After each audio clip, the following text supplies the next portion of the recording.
جی اگلا سوال ہے، ساتھی پوچھتے ہیں شیخ محترم اگر کوئی مسلمان ہو، نمازی ہو، سب کچھ ہو، لیکن ساتھ میں یعنی بدعات و خرافات، شرکیہ کام، مزاروں پر جانا، وہاں پر ان کی مدد مانگنا، انہوں نے دین کے بارے میں کوئی تحقیق نہیں کی ہے اپنی، بلکہ ان کے اکابرین نے جو کہا انہیں پر ایمان لاتے ہوئے، انہیں کو سمجھتے ہوئے انہوں نے یہ کام کیا. اب کسی کا اسی حالت میں اگر انتقال ہوتا ہے تو اس کے لیے دعائے مغفرت کرنا کیسا ہے؟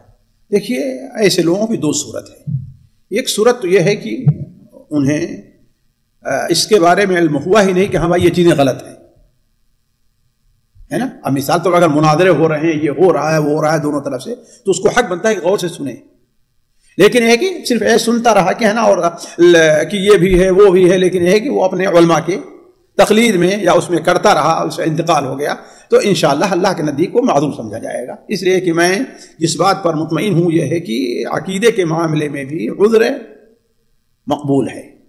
شیخ ابن عثیمین رحمہ اللہ نے اس پر اچھی گفتگو کی ہے کہ عقیدہ ہو چاہے احکام ہو، ہر ایک میں عذر جہل جو ہے، بلکہ جہل عذر جہل جو ہے وہ قبول ہے کہ نہیں ہے. البتہ اگر وہ اس دیکھ رہا ہے اور پھر بھی توجہ نہیں دیتا، مناظرے ہو رہے ہیں، بحث ہو رہی ہے، اس کے عالم سے لوگ کہہ رہے ہیں، اس کا بیٹا اسے کہہ رہا ہے، لیکن پھر بھی توجہ نہیں دیتا، تو ایسا شخص خطرے کے دہانے پر ہے. ایسا شخص خطرے کے دہانے پر، اس کا معاملہ اللہ کے سپرد کر دیا جائے.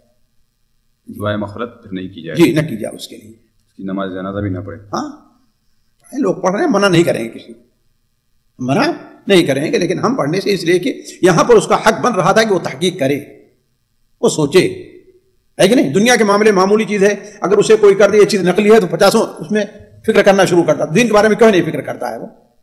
جی اسی کے قریب کا سوال ساتھی پوچھتے ہیں شیخ محترم، اللہ تعالیٰ کا جزوی شرک جو ہوتا ہے، جیسے انہوں نے مثال دی اور کہا کہ وہ شخص جس نے اپنے بچوں کو وہ نصیحت کی تھی، وصیت کی تھی کہ میری راکھ جلا کر ایک دن اللہ رب العالمین نے جمع کیا، یعنی ایک معنوں میں اس نے اللہ رب العالمین کی جو قدرت ہے اس پر اس نے شک کیا. دیکھیے جو ہے وہ قدرت میں شک کیا وہ شدت گھبراہٹ کی وجہ سے تھا، جہالت کی وجہ سے ہے.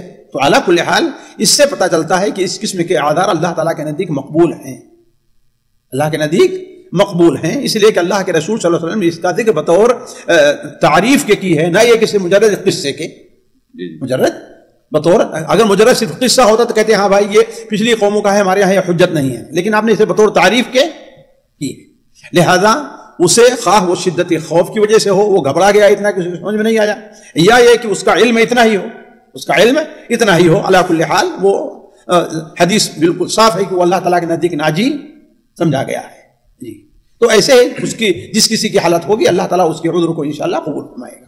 سامعین کرام، ہمارے علمی اور عوامی دروس اور سوال و جواب کی مجلسوں سے آپ خود بھی مستفید ہوں اور اپنے دوست و احباب کے ساتھ بھی شیئر کریں. عین ممکن ہے کہ آپ کے شیئر سے کسی کی اصلاح اور آپ کے لیے صدقہ جاریہ بن جائے. واٹس ایپ پر اسلامک میسج حاصل کرنے کے لیے نمبر نوٹ فرمائیں: یعقوب عزیز 00966 508959 واٹس ایپ سوال جواب گروپ میں ایڈ ہونے کے لیے نمبر نوٹ فرمائیں: عبدالسلام عمری 00966 502627 نمبر بھیجتے ہوئے نام اور پتہ ضرور لکھیں. اسی طرح ہمارے یوٹیوب چینل اسلامی دعویٰ کو ضرور سبسکرائب کریں تاکہ ہماری ہر نئی اور اہم ویڈیو کی اطلاع آپ کو فوری حاصل ہو جائے. تمام دروس، مقالات اور سوال و جواب سیریز کے لیے ہماری مشہور ویب سائٹ www.islamidawah.com کا مشاہدہ کرتے رہیں. السلام علیکم ورحمۃ اللہ وبرکاتہ.